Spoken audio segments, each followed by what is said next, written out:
I stood in the hospital hallway, clutching my graduation cap, when my mother brushed past me toward my sister's room, whispering, "She's the one who really matters." My achievement ceremony missed for another minor drama, 20 years of being invisible, crystallized in that single unguarded moment. "Emma has always been the one with real potential," my mother said, her voice casual as she arranged flowers in the kitchen. "Between the two of you, she's the one who really matters." The words hung in the air of our family home, suspended like dust motes in the afternoon light. I stood motionless, my hands still on the refrigerator door, the cool air spilling against my legs as I tried to process what I'd just heard. My mother continued arranging her lilies, seemingly unaware of the bomb she had just detonated in my chest. Or perhaps she simply didn't care. "Close the fridge, Olivia. You're wasting electricity." I did as instructed, my body operating on autopilot while my mind struggled to catch up. We had just returned from my sister Emma's Honor Society induction ceremony. Another achievement, another celebration, another day of being Emma's sister instead of Olivia in my own right. "I didn't mean you don't matter at all," my mother added, glancing up briefly to assess my reaction. "Just that Emma has always been special. You understand, don't you? You've always been the practical one." Practical. The word she used when she really meant ordinary. Unremarkable. The reliable background character in the epic tale of Emma's extraordinary life. "Of course," I replied, my voice steady despite the earthquake rippling through me. "Emma's accomplishments are impressive." My mother nodded, satisfied with my apparent acceptance.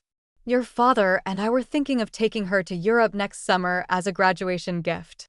A cultural tour would really enhance her college applications." I said nothing about the fact that I had received no such trip when I graduated 3 years earlier.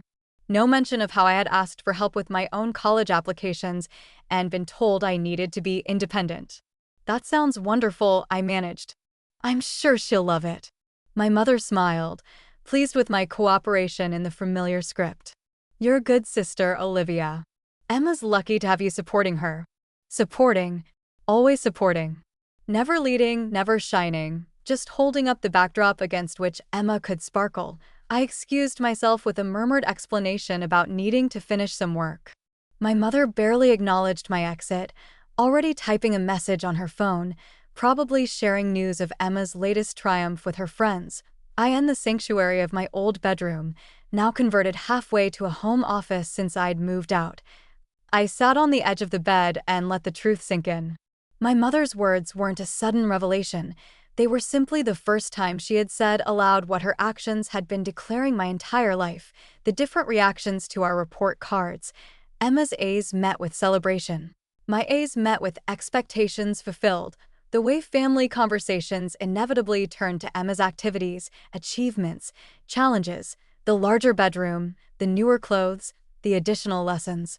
The constant attention. I had spent years telling myself it wasn't favoritism. Just that Emma needed more support, more guidance, more resources. That as the older sibling, I was expected to be more independent, more self-sufficient. But there it was, finally spoken aloud. "Between the two of you, she's the one who really matters." I heard the front door open, followed by Emma's laugh and my father's deeper chuckle.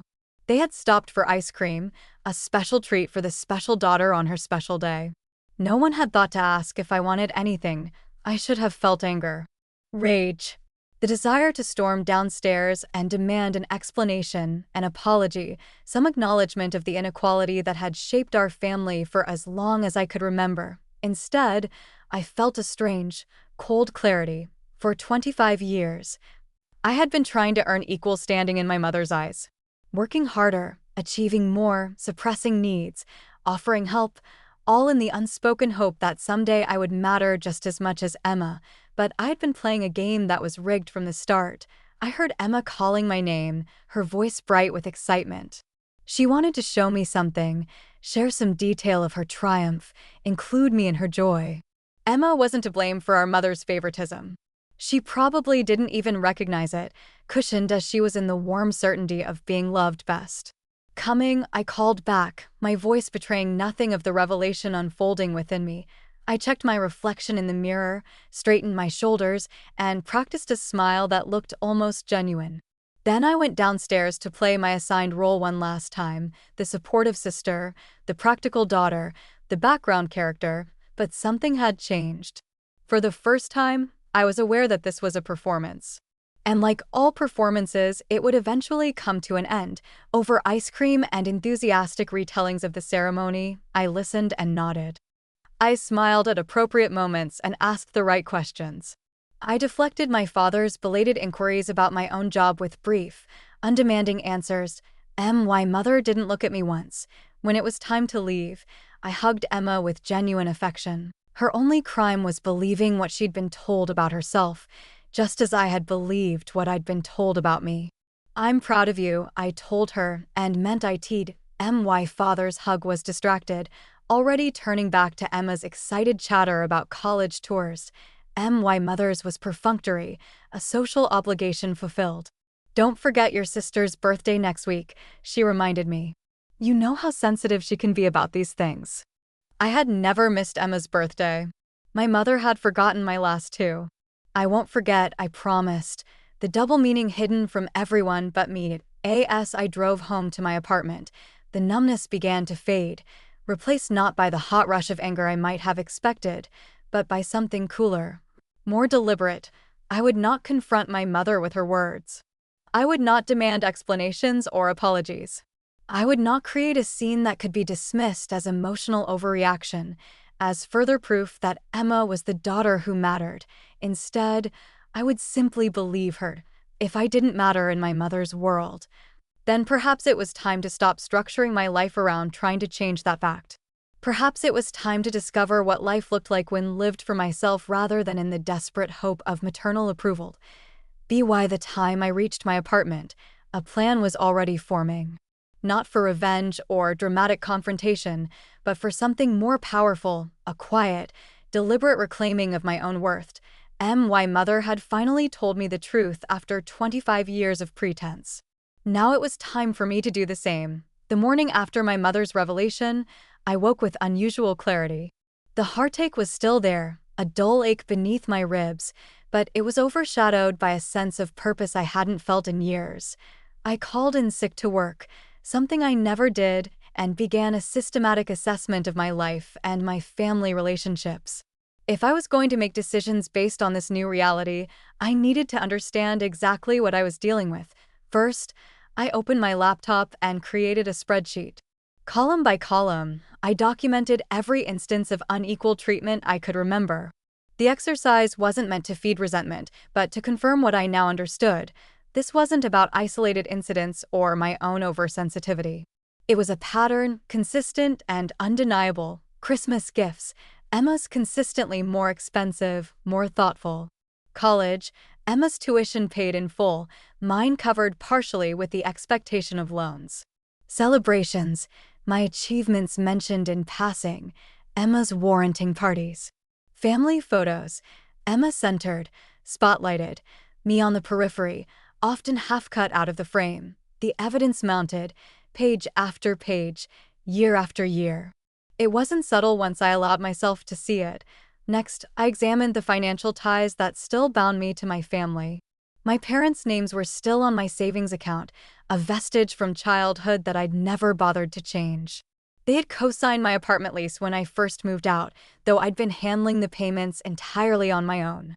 My health insurance still came through my father's plan, a convenience that now felt like a vulnerability. Most significantly, there was the family trust.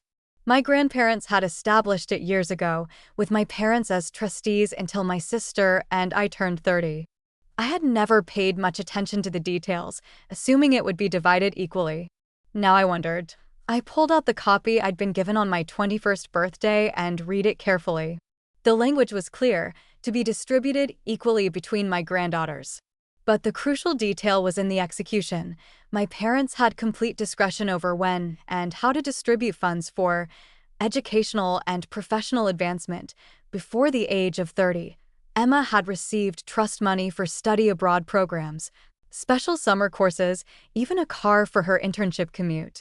My requests for similar support had been met with careful explanations about preserving capital and learning financial independence. The pattern extended beyond material concerns. I scrolled through my text messages, noting how conversations with my mother inevitably turned to questions about Emma. How my accomplishments were acknowledged briefly before being redirected to what they might mean for my sister. Your promotion is wonderful, Olivia. Maybe you can help Emma with her resume this summer. I'm glad your project went well. Do you think you could talk to your boss about internship possibilities for Emma? Even my relationships had been evaluated primarily by how they might benefit my sister. My mother had been distinctly cool toward boyfriends who couldn't connect Emma with opportunities, but warmly embraced those with potentially useful networks. The assessment was sobering, but also strangely liberating. For years, I had attributed the difference in treatment to my own failures, not being accomplished enough, not being engaging enough, not being enough. Now I saw that this was a narrative I had been given, not a truth I had earned. I moved from my desk to the closet, pulling out a stack of photo albums I had inherited when my grandmother died. Unlike the carefully curated family photos my mother displayed, these contained unfiltered documentation of our childhood. In these candid snapshots, a different story emerged. My 4th birthday, my mother's face tight with impatience as I opened gifts. Emma's 4th birthday, my mother radiant with pride. Christmas after Christmas, the pattern repeated. Warmth and attention for Emma, dutiful obligation for me. There was one photo that stopped me completely, Emma at about 8, being comforted after falling off her bike, surrounded by concerned family. In the background, barely visible, was 10-year-old me with a cast on my arm, standing alone. I remembered that day. I had broken my arm the week before, but Emma's minor scrape had become the family crisis. It wasn't that they didn't care about my injury, it just mattered less. Mid-afternoon, I had assembled a comprehensive understanding of the family dynamic I had been raised in. Not to fuel bitterness, but to clear away the confusion and self-doubt that had clouded my perspective for so long. The facts were simple. My mother had a favorite child. That child was not me. No amount of achievement, accommodation, or self-erasure on my part would change this fundamental reality. The question now was what to do with this clarity. I gathered my resources, financial, emotional, practical. I had a stable job as a project manager at a software company. My own apartment, though with parental co-signers. A small but solid emergency fund. Friends who knew me as Olivia, not as Emma's sister. I also had vulnerabilities, financial entanglements, emotional patterns, the habit of seeking approval that would not be given. Before I could act, I needed to shore up my position. Tomorrow I would go to the bank and open new accounts in my name only.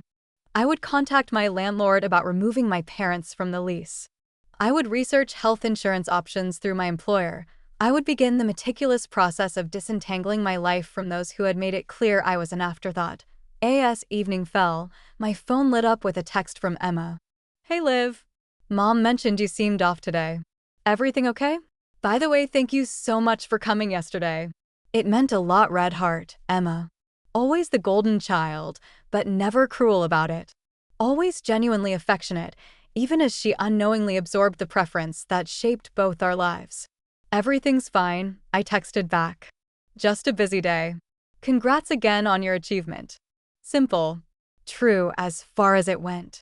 No hint of the seismic shift occurring in my understanding of our family. Another text. This one from my mother. Did you have a chance to look at those internship postings for Emma? She needs to apply this week. I stared at the message, noting how perfectly it confirmed my assessment. No greeting. No inquiry about my day. Just another task in service to Emma's future. For a moment, I was tempted to respond as I always had, with helpful information, with immediate compliance, with the desperate hope that my usefulness might translate to value. Instead, I set the phone down without replying. This, I realized, was the first step. Not dramatic confrontation or angry accusations, but the quiet withdrawal of automatic compliance. The careful recalibration of expectations, both hers and mine. I would not cut contact or create conflict. I would simply begin to treat myself as if I mattered, regardless of whether my mother agreed. As night fell, I felt a strange sense of peace. The pain was still there, but now it had context. Understanding. Purposed. Why mother had made her choice. Now I would make mine. Over the next 2 weeks, I methodically prepared for the shift in my family dynamics. Each step was calculated, deliberate, not designed to punish my mother or force a confrontation, but to protect myself and establish the foundation for a life defined by my own values rather than my place in the family hierarchy. First came the practical matters. I visited my bank and opened new accounts under my name only, transferring my savings and setting up direct deposit for my paychecks. The bank officer raised an eyebrow when I explained I wanted to remove my parents' access. Joint accounts are common for young adults, she said. Are you sure you want to make this change? I'm 25, I replied. It's time. Next, I met with my landlord to remove my parents as guarantors on my lease. My solid rental history and employment verification were sufficient. He seemed almost surprised that I had waited this long. Most people your age prefer financial independence, he remarked as he processed the paperwork. Most people my age hadn't been conditioned to believe that independence was a punishment rather than a right. The health insurance transition was more complex. Open enrollment wouldn't begin for months, but a conversation with HR revealed that removing myself from my father's plan would qualify as a life event, allowing me to enroll immediately in the company's coverage. It would cost more, but the separation was worth the expense. With each administrative change, I felt a subtle shift in my perspective. These weren't just practical steps, they were declarations of personhood, of boundaries, of the radical notion that I deserved to exist as myself, not as an extension of my family system. The emotional preparation was more challenging. I scheduled an appointment with a therapist, Dr. Chin, who specialized in family dynamics. In her quiet office, I laid out the history, the favoritism, the dismissal, the casual cruelty of my mother's recent declaration. What's interesting, Dr. Chin observed after listening carefully, is that you're not seeking reconciliation or confrontation. You've accepted your mother's limitation. That's unusual at this stage. Is it wrong? I asked. Should I be fighting harder for her to see me? Dr. Chun considered this. There's no should here. But I'm curious, what are you hoping to achieve through these changes? The question gave me pause. I want to stop organizing my life around trying to matter to someone who's made it clear I don't. I want to discover who I am when I'm not constantly seeking approval that won't come. She nodded. That's a powerful goal. And it will require creating new patterns, not just disrupting old ones. Over the next several sessions, we worked on identifying those patterns, the reflexive self-dismissal, the habit of prioritizing others' needs, the tendency to minimize my own achievements while amplifying those of others. These weren't just responses to my mother, they had become my default orientation to the world. Meanwhile, I began subtly restructuring my relationship with my family. I didn't ignore texts or calls, but I became more selective about my availability. When my mother asked for help with something for Emma, I responded with brief, polite deferrals. I'm on deadline this week. Maybe next time. I don't have capacity for that right now. I'm not able to help with that particular task. The responses were met with confusion, then irritation, then increasingly direct attempts to enforce the old dynamic. Emma really needs your help with this. Don't you care about your sister's future? I don't understand why you're being so selfish suddenly. We've always supported you. The least you could do is return the favor. Each message was designed to trigger guilt, to activate the programming that had kept me in my assigned role for 25 years. I read them, acknowledged the emotional pull, and continued setting boundaries. Dr. Chin helped me prepare responses that were neither confrontational nor compliant. I care about Emma, but I have my own responsibilities right now. I understand you see it that way. I have a different perspective. I appreciate what you've done for me. I'm not able to help with this particular request. The most difficult preparation came in anticipation of the inevitable family gathering where these tensions would come to a head. Emma's birthday was approaching, an event I had never missed, regardless of my own circumstances. This year would be different. Not because I would boycott it, but because I would attend as myself, not as the supporting character in the ongoing drama of Emma's specialness. They'll resist the change, Dr. Chen warned during our 5th session. When someone steps outside an established family role, it threatens the entire system. Prepare for pushback. I nodded, already experiencing the preliminary waves of that resistance. My mother's texts had grown increasingly pointed. My father had called, his voice concerned as he asked if something was going on with me. Even Emma had noticed the shift, asking if I was upset with her. The hardest part was knowing that my changing behavior would temporarily hurt Emma, who was innocent in our mother's favoritism. I crafted a careful message to her, explaining that I was going through some personal growth that had nothing to do with my love for her. "I'll always be your sister and I'll always care about you," I wrote. "But I'm learning to balance that with caring for myself too." Her response was confused but accepting. Emma had always possessed an emotional generosity that our mother lacked. In the final days before her birthday celebration, I made practical preparations for the confrontation I knew was coming. I rehearsed responses to likely scenarios. I arranged for a friend to call midway through the event with a pre-planned emergency that would give me an exit strategy if needed. I scheduled a therapy session for the following day. Most importantly, I clarified my own intentions. This wasn't about punishing my mother or making her acknowledge her favoritism. It wasn't about demanding a more prominent place in the family narrative. It was simply about standing in my own truth, regardless of whether that truth was welcomed or validated by others. The night before Emma's birthday, I received a long email from my mother, outlining all the tasks she expected me to handle for the celebration, from picking up the custom cake to creating a photo slideshow of Emma's journey. In the past, I would have stayed up all night fulfilling these requests, grateful for the chance to prove my usefulness, to earn a fraction of the regard so freely given to my sister. Instead, I replied with a simple message: "I'll be there at 2 p.m. as a guest. Looking forward to celebrating Emma." Then I turned off my phone, made myself a cup of tea, and sat in the quiet of my apartment, feeling the strange mix of grief and liberation that had become familiar over these weeks of preparation. Tomorrow would bring confrontation, discomfort, perhaps even open conflict. But it would also bring something I had never fully experienced in my family's presence: the freedom to exist as myself, undiminished by comparison, uncompromised by the need to matter to someone who had decided long ago that I simply didn't. I was as ready as I could be. I arrived at my parents' house at exactly 2 p.m., carrying a thoughtfully chosen gift for Emma, a first edition of her favorite childhood book, found through weeks of searching used bookstores. My contribution was genuine, a reflection of my love for my sister rather than an attempt to earn maternal approval. My mother opened the door, her smile faltering when she saw me empty-handed except for the wrapped present. "Where's the cake?" she asked, not bothering with a greeting. "And the photo materials?" "I sent you a very detailed email." "I'm here as a guest," I replied, my voice calm despite the racing of my heart. "I brought Emma a gift I think she'll love." My mother's expression shifted from confusion to irritation. "Olivia, we discussed this. You were supposed to handle those things. Everyone's already here, and now I'll have to." "You didn't discuss it with me," I corrected gently. "You sent instructions." I declined. She stared at me as if I'd suddenly started speaking a foreign language. This wasn't the script we had followed for 25 years. This wasn't the Olivia she recognized. "Is everything okay?"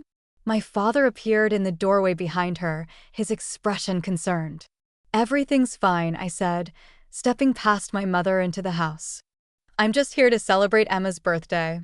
The party was already in full swing: relatives, Emma's friends, neighbors gathering in the living room where Emma held court, radiant in a new dress that I recognized from my mother's favorite boutique. The same boutique where my own clothing requests had always been deemed too expensive. Emma spotted me and broke into a genuine smile, extracting herself from a conversation to hurry over. "Liv, you made it." She hugged me warmly. Mom was getting worried. "I wouldn't miss it," I said, returning her embrace. "Happy birthday, Em." I handed her the carefully wrapped package. She opened it with characteristic enthusiasm, then gasped when she saw what was inside. "Liv, how did you even find this?" "I've been looking forever." Her delight was unfeigned, her gratitude sincere. I know, I smiled. That's why I started searching months ago. From across the room, I felt my mother watching us, her expression a mixture of confusion and calculation. The dynamic she had carefully cultivated for decades was shifting before her eyes, and she didn't yet understand how or why. The next hour passed in a semblance of normalcy. I mingled, accepted a slice of the cake someone else had picked up, deflected questions about my recent absence from family events. All the while, I could feel the tension building, my mother's scrutiny intensifying with each interaction where I failed to play my assigned role. The confrontation, when it came, was initiated not by me but by my cousin Rachel, who innocently asked about my recent promotion, news I had shared with Emma but not announced to the family. A promotion? That's wonderful, Rachel exclaimed. What does that mean for your role? Before I could answer, my mother interjected. Olivia's always been very diligent at work. Speaking of careers, did Emma tell you about her internship interview? The university president personally recommended her. In the past, I would have yielded the conversation, allowing the spotlight to swing back to Emma where my mother believed it belonged. This time, I simply continued as if my mother hadn't spoken. It means I'll be leading the development team for our new software platform, I explained to Rachel. It's a significant step up in terms of responsibility and creative control. My mother's lips thinned. Emma's internship is with the governor's office, she added, her voice rising slightly. Very competitive position. That's great for Emma, I acknowledged. I'm sure she'll excel, as always. Then, turning back to Rachel, the promotion comes with a substantial raise, which has allowed me to start looking at buying a condo. The pattern repeated throughout the afternoon. Each time I existed too prominently in a conversation, my mother would attempt to redirect attention to Emma. Each time, I politely acknowledged Emma's achievement, then continued my own narrative without apology. The breaking point came as guests were beginning to leave. I was helping to clear plates in the kitchen when my mother cornered me, her voice low but vibrating with tension. What exactly are you trying to prove today? I set down the stack of dishes I was carrying. I'm not trying to prove anything, Mom. I'm just being present as myself. You've been making everything about you all afternoon, she accused. On your sister's birthday. I've participated in conversations people initiated with me, I corrected. Just like everyone else here. This isn't like you, Olivia. First the email, now this behavior. If there's something bothering you, you should just say it instead of ruining Emma's day. The familiar tactics, criticism disguised as concern, accusation of selfishness, guilt about harming Emma. I recognized them all now, could see them for the control mechanisms they were. Nothing is bothering me, I said calmly. I'm simply not prioritizing Emma's needs above my own anymore. That may feel different to you, but it's healthier for me. My mother's eyes widened. Is that what this is about? You're jealous of the attention Emma receives. No, I replied. This is about me recognizing that I matter too, regardless of whether you see that. Of course you matter, she said automatically, the words hollow after years of actions that demonstrated the opposite. Mom, I said, my voice gentle but firm, 3 weeks ago, you told me that between Emma and me, she's the one who really matters. Those were your exact words. She paled slightly, then recovered. You misunderstood. I would never say something like that. You did. In the kitchen after Emma's Honor Society ceremony. You were arranging lilies. I may have said something about Emma's accomplishments being particularly important right now, with college applications. That's not what you said, I interrupted, still calm. But your attempt to rewrite history is actually more telling than the original statement.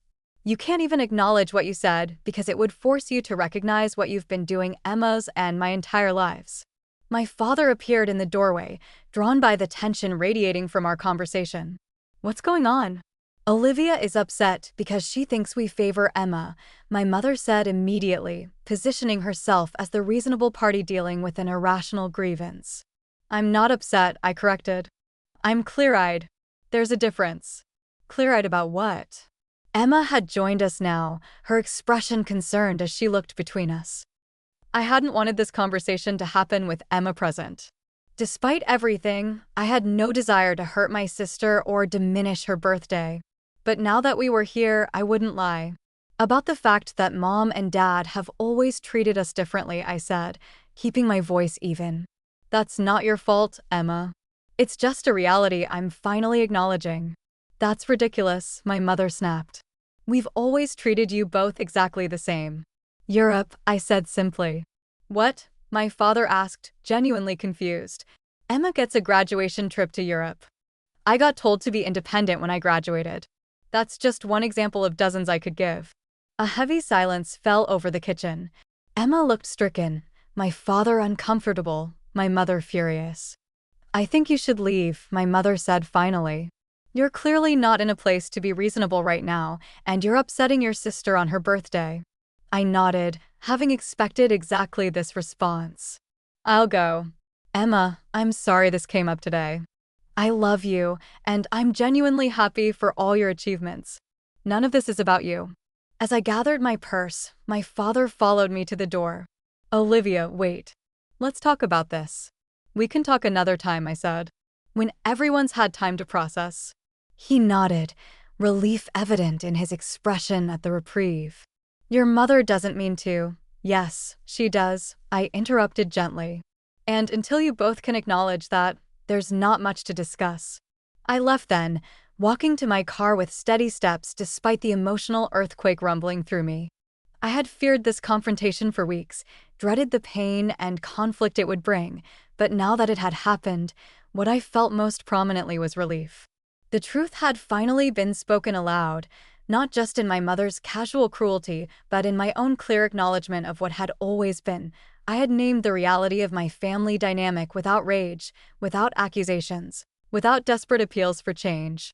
I had simply stood in my truth, regardless of whether they could accept it. As I drove away from my childhood home, I realized that for the first time in my adult life, I wasn't leaving a family gathering feeling diminished, inadequate, or invisible. I felt intact, whole, present.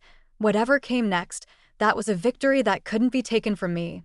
The week following Emma's birthday party unfolded exactly as Dr. Chin had predicted.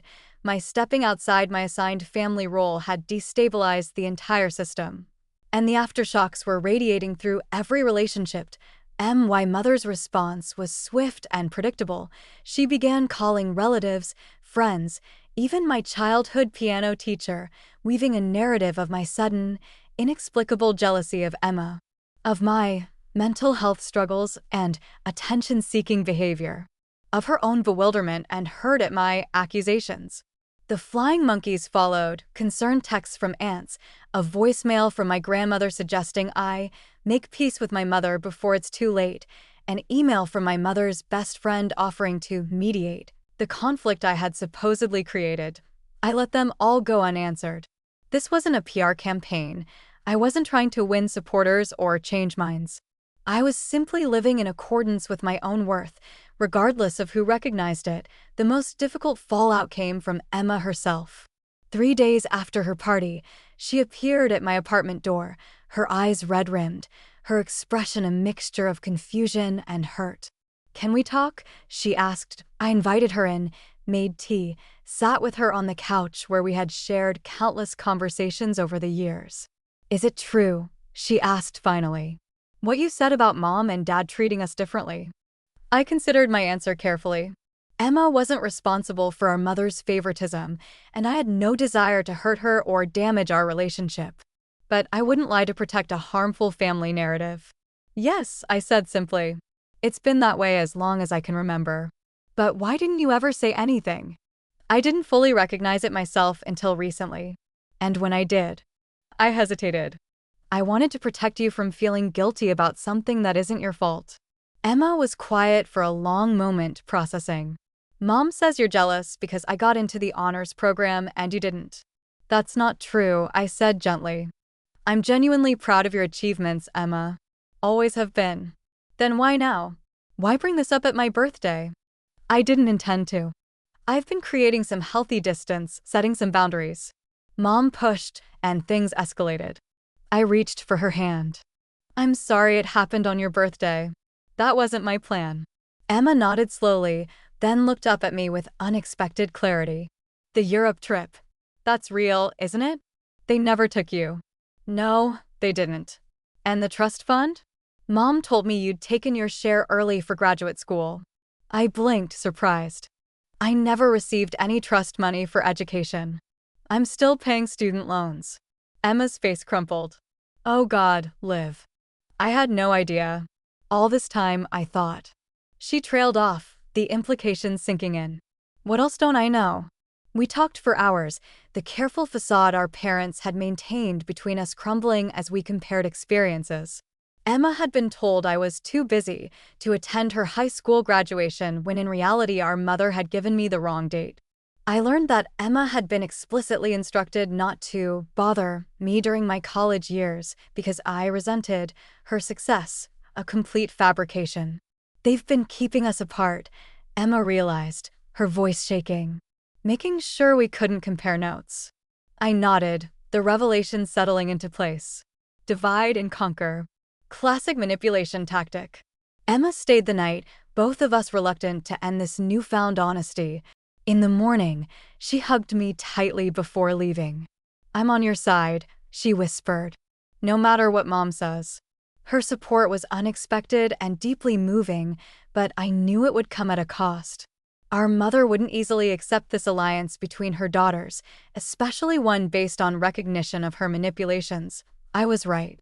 The texts from my mother escalated, alternating between rage and wounded innocence.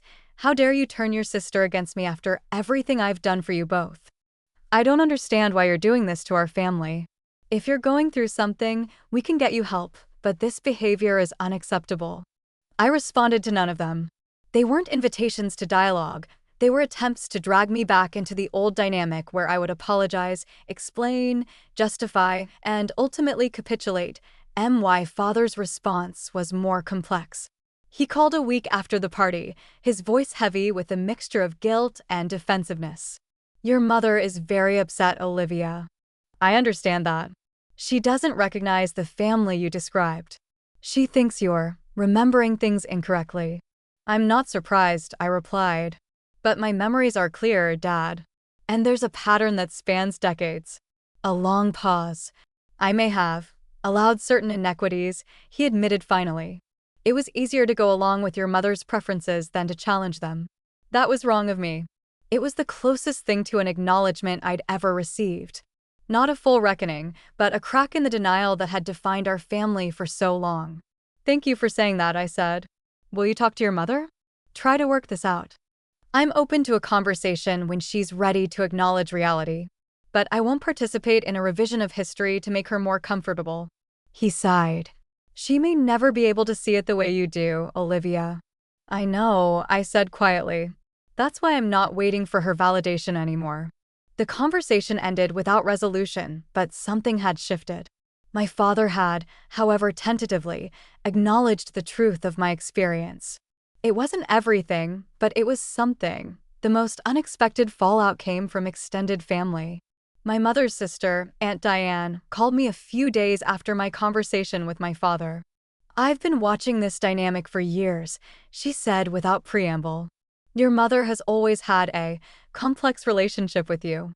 I tried to talk to her about it when you were teenagers, but she shut me down completely. You noticed? I asked, genuinely surprised. Of course I noticed. The difference in how she treated you and Emma was obvious to anyone paying attention. She paused. I should have said something to you directly. I'm sorry I didn't. Her acknowledgement was both validating and painful, confirmation that what I had experienced was real, visible to others who had remained silent. Why are you speaking up now? I asked. Because I watched you at Emma's party. Standing in your truth without cruelty or drama. It was. She hesitated, impressive, brave, and long overdue. 3 weeks after the confrontation, Dr. Chin and I reflected on the various responses. The pattern is clarifying, she observed. Those with the most investment in maintaining the family system, your mother, primarily, are responding with the most resistance. Those less invested, your father, your aunt, are more able to acknowledge reality, even partially. And Emma? I asked. Emma is in a unique position, simultaneously benefiting from the dynamic while also being manipulated by it.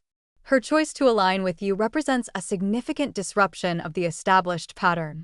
Dr. Chun smiled slightly. It suggests that authentic connection may be more important to her than the privileges of favoritism. As the initial shock waves began to subside, a new family landscape began to emerge. One where I was establishing relationships on my own terms, genuine connections with Emma and my father, thoughtful distance from my mother, selective engagement with extended family based on their respect for my boundaries.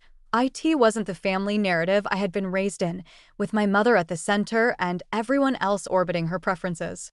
It was messier, more authentic, and infinitely healthier. The fallout hadn't destroyed my family.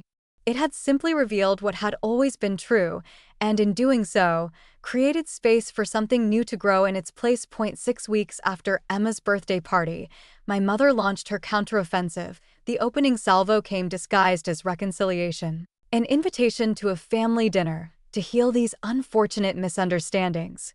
The email was carefully worded, conciliatory on the surface while subtly reinforcing her version of events. My misinterpretations, my recent emotional difficulties, her constant support despite my accusations. I declined politely, reiterating that I was open to authentic conversation about our relationship, but not to revision of history. Her response was immediate escalation. Within days, mutual friends began reaching out, concerned about things my mother had told them, that I was struggling with mental health issues, that I had turned against the family, that she was at a loss about how to help me. It was a familiar tactic. One Dr. Chin had prepared me for, the smear campaign designed to discredit my perspective before I could share it more widely. By positioning me as unstable or troubled, my mother could ensure that anything I said about her behavior would be dismissed as delusion or exaggeration. I responded to concerned inquiries with calm clarity. I'm actually doing quite well. I've created some healthier boundaries in my family relationships, which has naturally created some tension. I appreciate your concern, but I'm fine. Most backed off, confused by the disconnect between my mother's dramatic narrative and my evident stability. A few pressed for details, which I declined to provide. This wasn't gossip, it was my life. The next phase of the counterattack was more direct. My mother began contacting people in my professional circle, former professors, colleagues, even clients of my company whose contact information she had somehow obtained.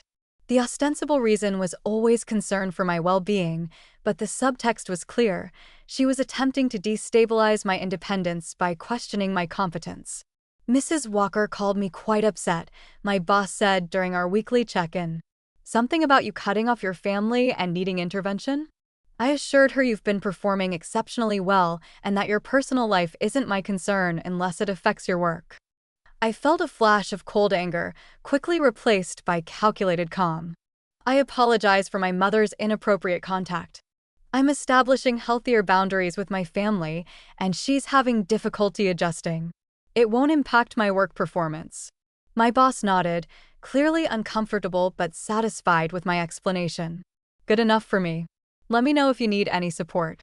That evening, I called my mother directly, the first contact I had initiated in months. Your concern is noted, I said when she answered, my voice measured. But contacting my professional connections is crossing a line. I was worried about you, she replied, her tone a perfect blend of confusion and hurt. You've been so distant, refusing family gatherings, telling Emma these terrible things. Mom, I interrupted. I understand that this situation is difficult for you. But if you continue attempting to interfere with my professional relationships, I will have no choice but to take more formal steps to protect myself. Are you threatening me? The hurt in her voice gave way to indignation. I'm your mother. I have every right to be concerned about your well-being. You have the right to your feelings, I acknowledged. You don't have the right to undermine my career or spread misinformation about my mental health. This isn't you talking, she insisted. The daughter I raised would never speak to me this way. Someone is influencing you, poisoning you against your family. It was the perfect summary of our dynamic, her inability to recognize my autonomy, her insistence that any self-advocacy on my part must be externally imposed rather than internally generated. Goodbye, Mom, I said quietly. Please respect the boundary I've set. I ended the call before she could respond, then immediately texted Emma, "Heads up, Mom is escalating. She's been contacting my colleagues with concerns about my mental health. She may try to pressure you to intervene." Emma's response was immediate, "Already happening. She wants me to stage an intervention with you." I told her absolutely not. My sister's support was a surprising source of strength through this period. Despite our mother's increasingly desperate attempts to drive a wedge between us, telling Emma I had called her spoiled and entitled behind her back, suggesting to me that Emma found my jealousy embarrassing, we maintained direct communication, comparing notes and correcting misconceptions. "I never realized how much she lies," Emma said during one of our weekly coffee meetups. "Not just about you, but about everything." Rewriting conversations, changing details to fit her narrative. "It's not always conscious," I explained, sharing insights from my therapy. She genuinely believes her version of events. The alternative, acknowledging that she's treated her children unequally for decades, is too threatening to her self-image. The most painful phase of the counterattack came when my mother escalated to financial warfare.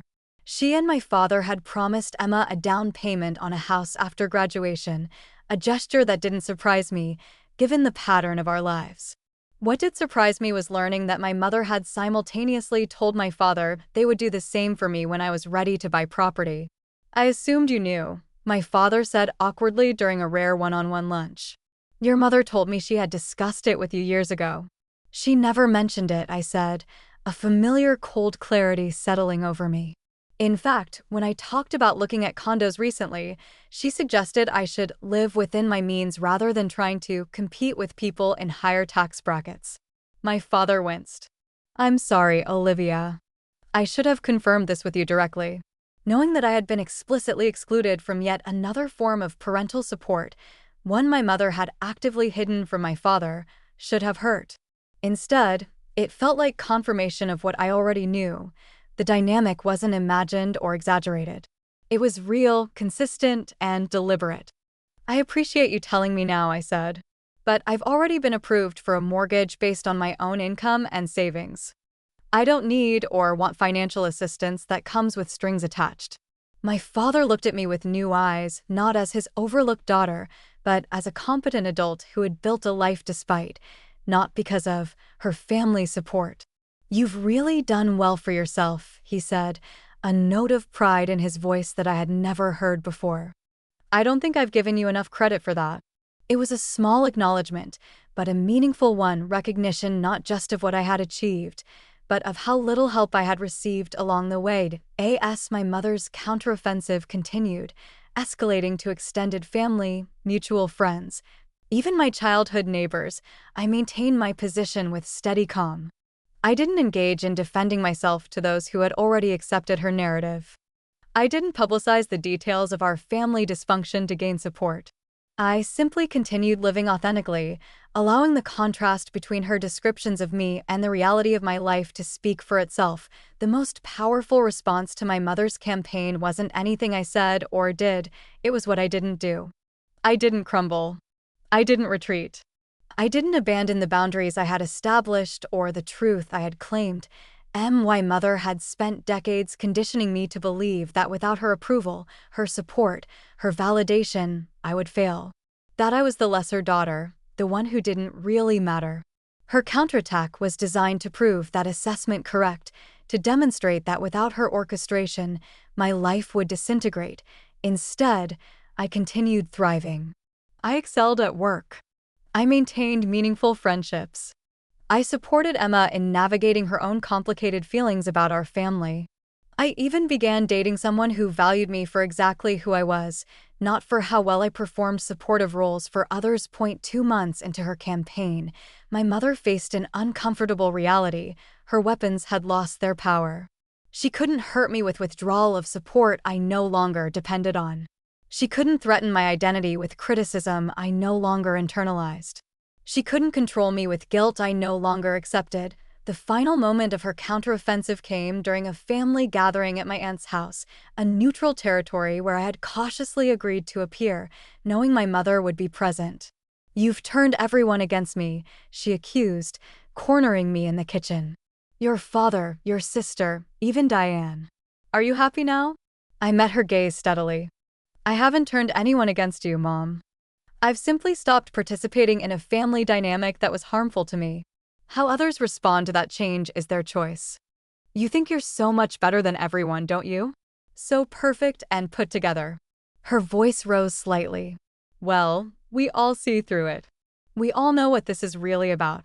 What is it really about? I asked quietly. She faltered, my calm inquiry disrupting her practiced narrative.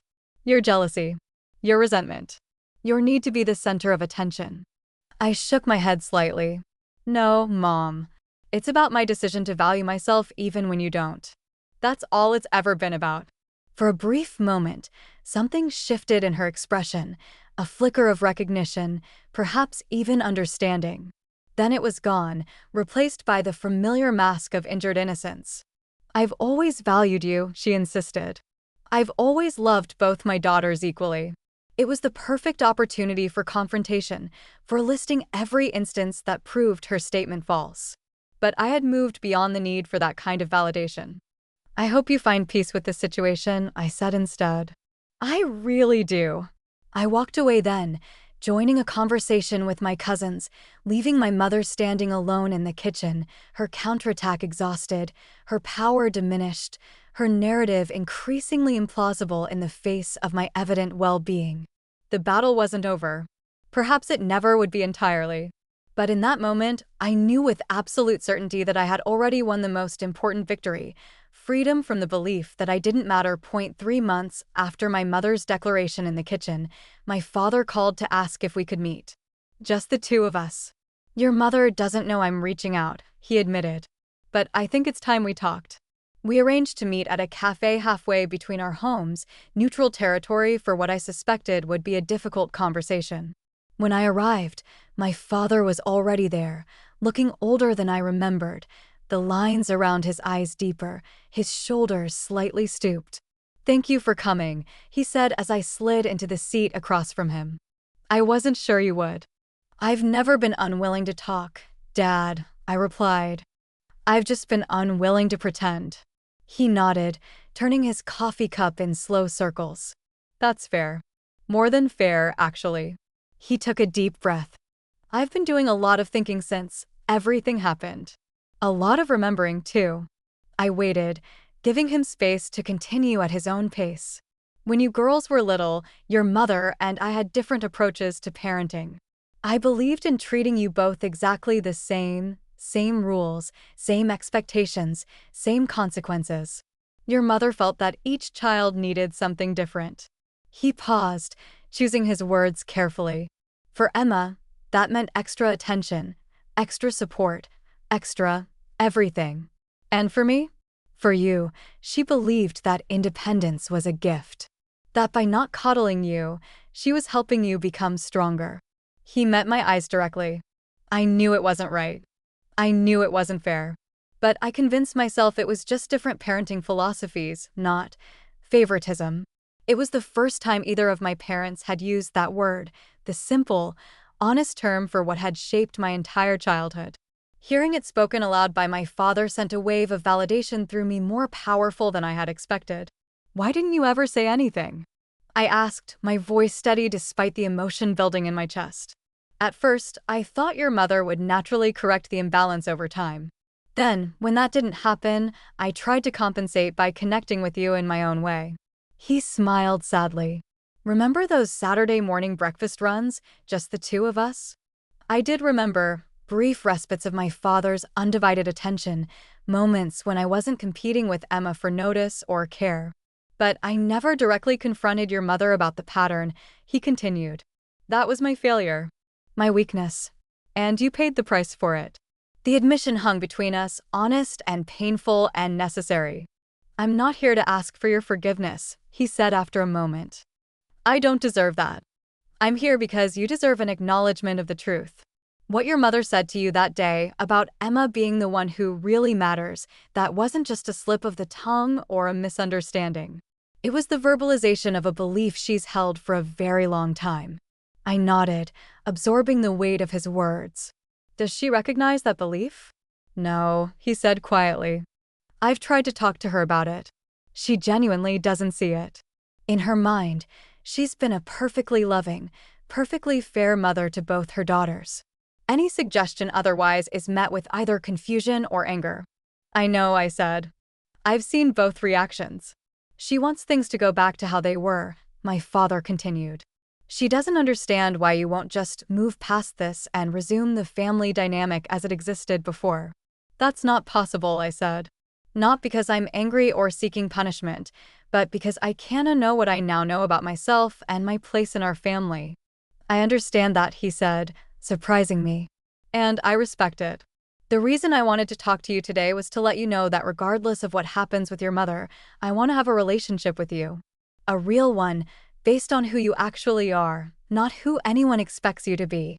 It was an offer I hadn't expected, not estrangement or reconciliation, but the possibility of something new. Something authentic. I'd like that, I said. But I need to know that you won't try to pressure me into resuming the old dynamic with Mom. That you won't expect me to pretend or minimize for the sake of family peace. I won't, he promised. Your boundaries are yours to set. I'll respect them. We talked for another hour, not just about the family situation, but about my work, my apartment search, the parts of my life that had continued developing despite the emotional earthquake of recent months. For the first time I could remember, my father seemed genuinely interested in who I was as a person, not just as a daughter or sister. When we parted, he hugged me with a fierceness that spoke volumes.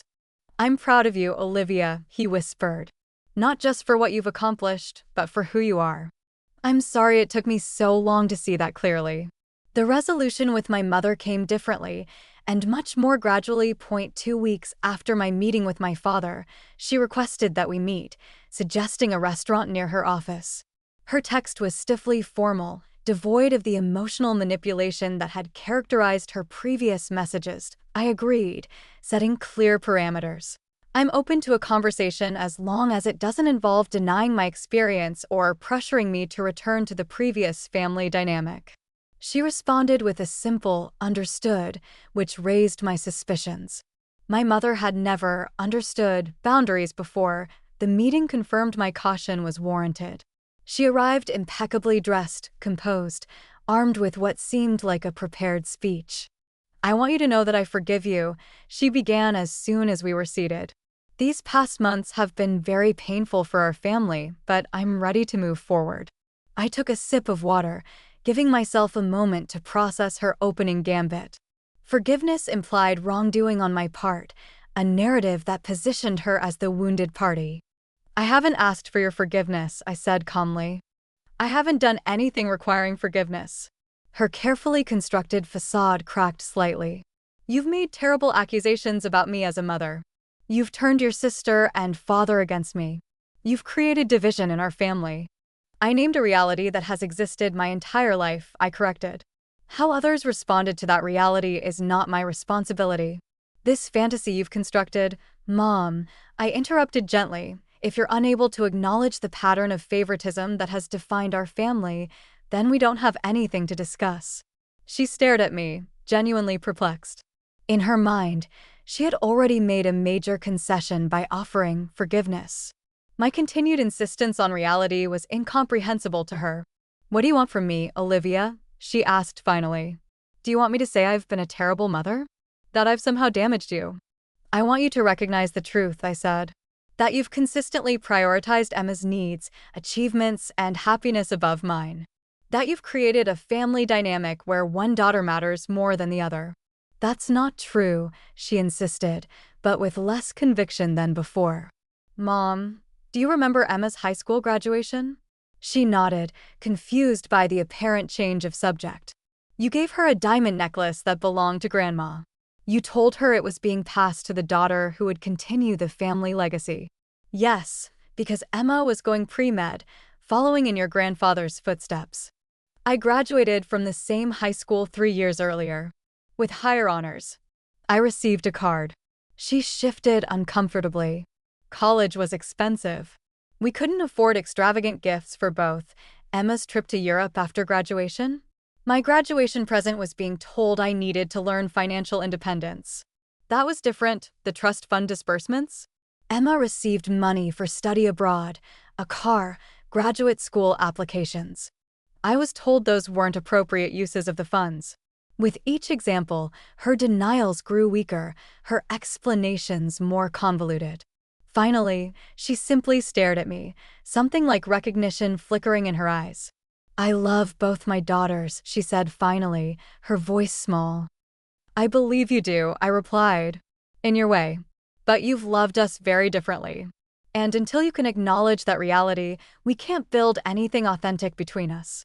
Our meeting ended without resolution, but something had shifted. The theatrical certainty of her denial had cracked, revealing glimpses of genuine confusion and distress. It wasn't acceptance, but it was the beginning of doubt, the first step toward potential change. Over the following weeks, that crack widened. Emma reported that our mother had asked her, in a rare moment of vulnerability, "Do you think I've been unfair to your sister?" My father mentioned that she had been unusually quiet after finding old family photos, spending hours looking through them with an expression he couldn't quite read. The real breakthrough came at Thanksgiving, traditionally held at my parents' home. I had declined the invitation, choosing instead to spend the holiday with friends. The morning of the holiday, my phone rang, my mother's number. "Olivia," she said when I answered, her voice uncharacteristically hesitant. "I've been looking through our family albums. There's something I noticed, something I never saw before." I waited, hardly daring to hope. "In almost every photo, Emma is in the center. You're on the periphery. Sometimes." She swallowed audibly. "Sometimes you're not in the frame at all." It was a small acknowledgement, just one piece of the much larger pattern. But it was real, not extracted under pressure, not qualified with excuses. Just a moment of genuine recognition. "Yes," I said simply. "That's how it's always been." "I don't know what to do with this realization," she admitted. "I don't know how to reconcile it with how I've always seen myself as a mother." "You don't have to figure it all out right now," I said. "Just don't dismiss it. Let yourself sit with it."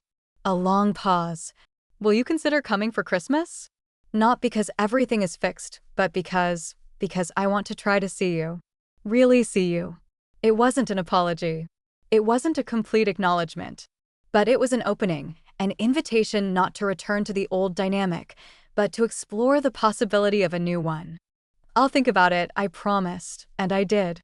I thought about what I needed to feel safe in my family's presence. What boundaries needed to remain firm. What openness I could risk without betraying my hard-won self-respect. In the end, I decided to accept, not with the expectation of a perfect resolution, but with the hope of a first step towards something healthier. Something truer. Christmas Day arrived with snow falling gently outside my parents' house. I stood on the doorstep, gifts in hand, heart pounding with a mixture of apprehension and cautious hope. My mother opened the door, her expression a complex blend of emotions, nervousness, uncertainty, a fragile determination. "Olivia," she said softly. "You came?" "I did," I replied. She stepped back to let me in, then hesitated. "Before you come inside, I need to say something." I waited, my breath visible in the cold December air. "I'm not good at being wrong," she said, the words clearly difficult for her. "I've spent my whole life believing I was doing the right thing for both my daughters. But I've been looking at the evidence you presented, the photos, the gifts, the opportunities, the attention. And I can't deny the pattern anymore." She took a shaky breath. "I've treated you and Emma differently. Unequally. Unfairly." The words I had never expected to hear from her lips. Acknowledgement. Recognition. The beginning of accountability. "I don't know if I can change completely," she continued with unexpected honesty. "I don't know if you can forgive me, but I want to try to do better. To see you for who you are, not who I've allowed myself to see." It wasn't a perfect resolution. The damage of decades couldn't be undone with a single conversation or a moment of insight. The patterns were too deeply ingrained, the hurt too profound, the trust too broken for immediate healing. But it was a beginning. A genuine step towards something new. "Thank you for saying that," I said simply. "It means a lot." She nodded, then gestured inside. "Everyone's waiting. Including you." I stepped across the threshold, not into the past or even into a fully healed future, but into a present where the truth had finally been spoken. Where my existence as a separate, valuable person had been acknowledged. Where healing, however imperfect, could finally begin. Resolution didn't mean a fairy tale ending or a complete transformation of decades-old dynamics. It meant the establishment of truth as the foundation for whatever came next, the necessary first step toward authentic connection, regardless of where that path ultimately led. 1 year after my mother's casual declaration in the kitchen, "She's the one who really matters," I stood in my new condo, surrounded by moving boxes and the soft afternoon light filtering through blinds I had chosen myself. I had closed on the property a week earlier, using my own savings for the down payment, my own credit for the mortgage, my own judgment for the decision. The journey of the past year had transformed me in ways both subtle and profound. I had moved from seeking external validation to recognizing my inherent worth. From accommodating harmful patterns to establishing healthy boundaries. From organizing my life around others' expectations to living in alignment with my own values. My phone buzzed. A text from Emma. "Still need help unpacking? I can be there in an hour with lunch." "Yes, please," I replied. Thai food would be amazing. My relationship with my sister had deepened in unexpected ways. Once we were both freed from the constraints of our assigned roles, golden child and supporting character, we had discovered a genuine friendship based on mutual respect and shared experiences. Emma had been navigating her own reckoning with our family dynamic, processing what it meant to have been simultaneously privileged and manipulated. "I used to think I was special," she had confessed during one of our regular coffee dates. "Now I realize I was being used to maintain Mom's self-image as the perfect mother." My achievements weren't valued for themselves, they were valued for how they reflected on her. Together, we were untangling the complex web of family patterns, supporting each other through the process of establishing healthier relationships with our parents. Those relationships continued to evolve in fits and starts. My father had become a more consistent presence in my life, making genuine efforts to connect with me as an individual rather than as an extension of the family system. Our conversations were deeper, more authentic, unconstrained by the old roles and expectations. "I missed so much," he had said during a recent dinner together. "Watching you grow into this confident, accomplished woman and barely recognizing how it happened because I was too busy maintaining the status quo." "We can't change the past," I had replied. "But we're creating something better now." My relationship with my mother remained the most complicated. The Christmas acknowledgement had been a breakthrough, but it hadn't magically resolved decades of patterns. Some days she seemed genuinely committed to seeing me clearly and respecting my boundaries.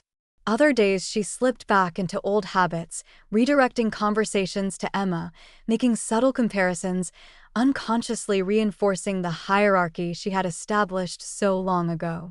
The difference now was that I didn't internalize these moments as reflections of my worth. I recognized them as her limitations, not mine. I could set boundaries without rage, maintain connection without capitulation, and navigate the relationship with clear-eyed compassion rather than desperate need. A knock at the door interrupted my reflections. Emma stood on the threshold, balancing bags of Thai food and a small housewarming gift.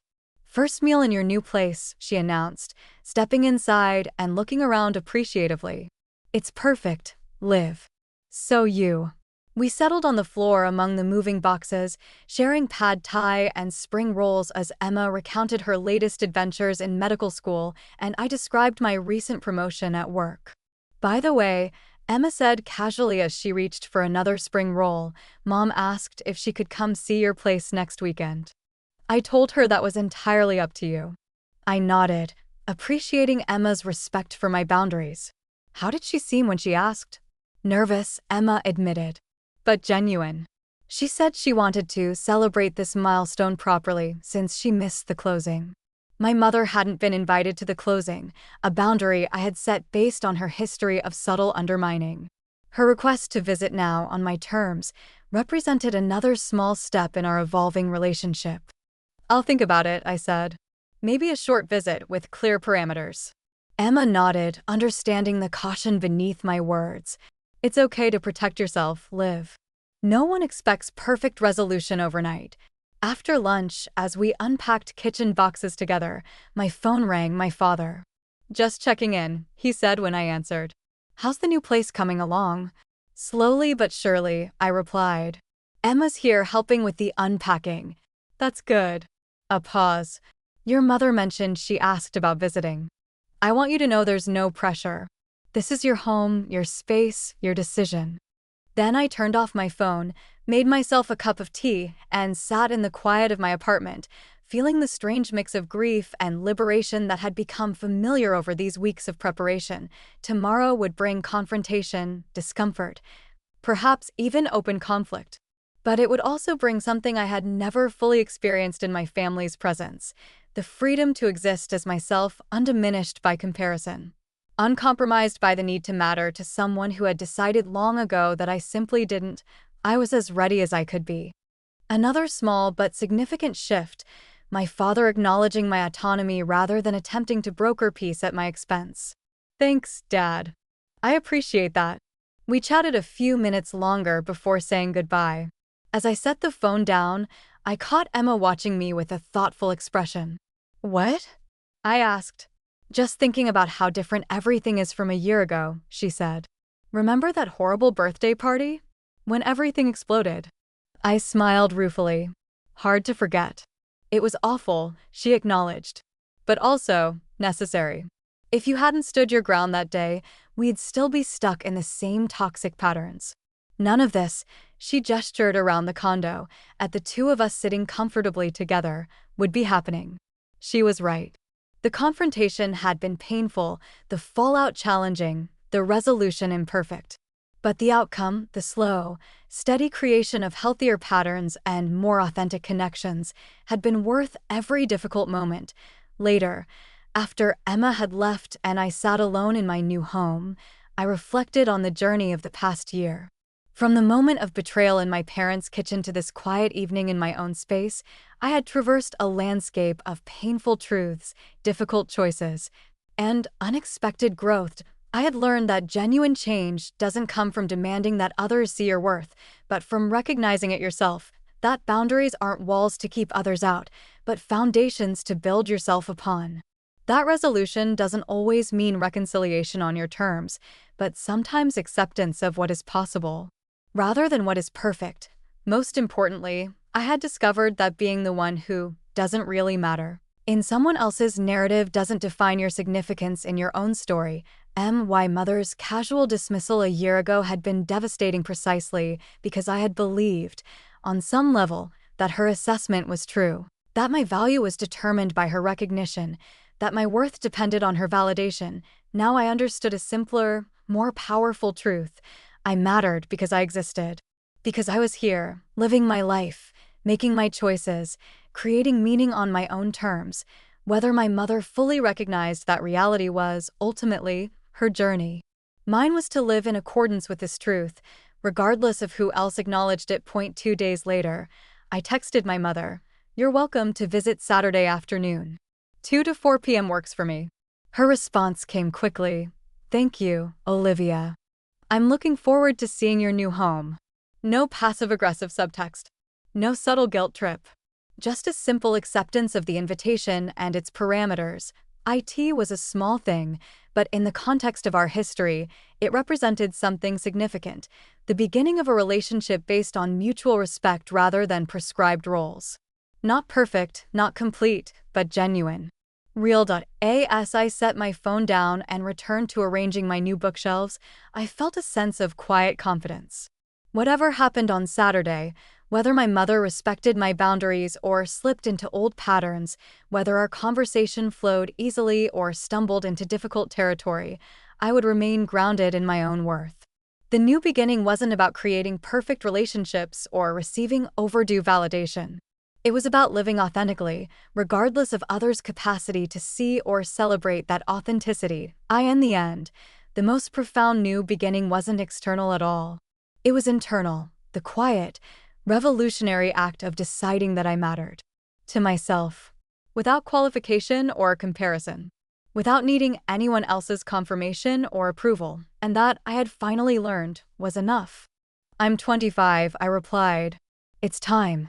Next, I met with my landlord to remove my parents as guarantors on my lease. My solid rental history and employment verification were sufficient. He seemed almost surprised that I had waited this long. Most people your age prefer financial independence, he remarked as he processed the paperwork. Most people my age hadn't been conditioned to believe that independence was a punishment rather than a right. The health insurance transition was more complex. Open enrollment wouldn't begin for months, but a conversation with HR revealed that removing myself from my father's plan would qualify as a life event, allowing me to enroll immediately in the company's coverage. It would cost more, but the separation was worth the expense. With each administrative change, I felt a subtle shift in my perspective.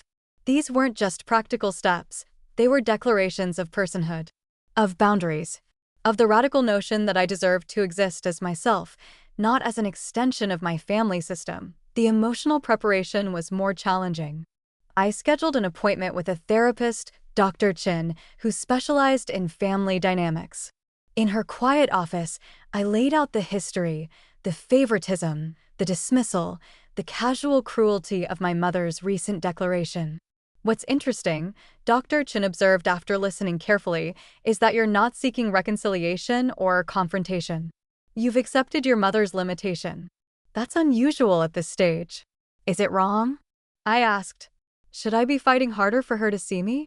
Dr. Chun considered this. There's no should here. But I'm curious, what are you hoping to achieve through these changes? The question gave me pause. I want to stop organizing my life around trying to matter to someone who's made it clear I don't. I want to discover who I am when I'm not constantly seeking approval that won't come. She nodded. That's a powerful goal. And it will require creating new patterns, not just disrupting old ones. Over the next several sessions, we worked on identifying those patterns, the reflexive self-dismissal, the habit of prioritizing others' needs, the tendency to minimize my own achievements while amplifying those of others. These weren't just responses to my mother, they had become my default orientation to the world. Meanwhile, I began subtly restructuring my relationship with my family. I didn't ignore texts or calls, but I became more selective about my availability. When my mother asked for help with something for Emma, I responded with brief, polite deferrals. I'm on deadline this week. Maybe next time.